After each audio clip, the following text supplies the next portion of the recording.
ngopi sumimpan telenging kalbu pampukaning warana wong talen saking liya planyaping loyo pinto patating sopan lo somo soping arasota hati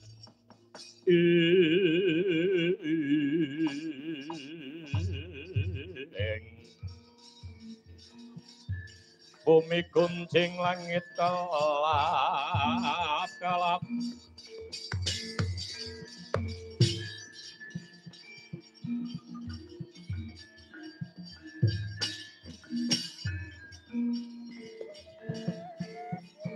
Lerekinin sangar sang mawek kantrong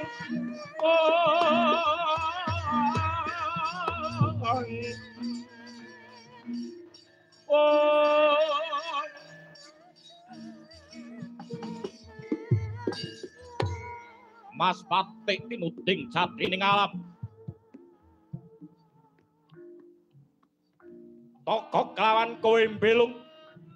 wonten tinimbalan dawuh dalem bose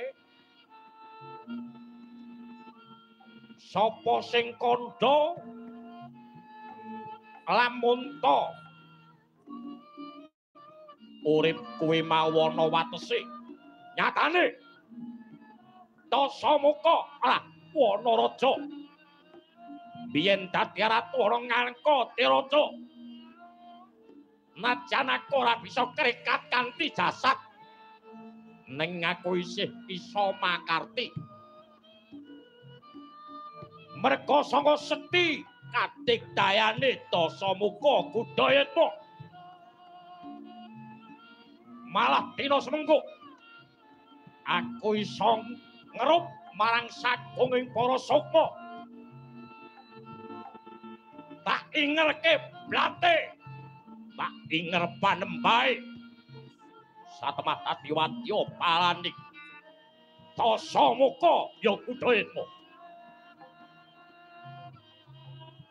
lamun to jagat iki isih ana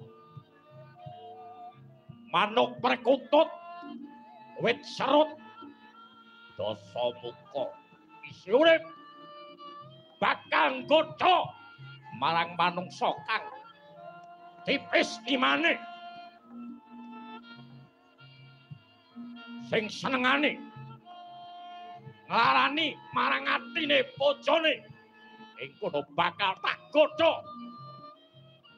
mula kang saka kuwi sing ora ngarik marang jagat ora ana liya kajaba ya wamung maniti sing Bathara Wisnu Rama Wijaya sing ora ngarik marang jagat ing Dasamuka kira semengko bakal sasra wirang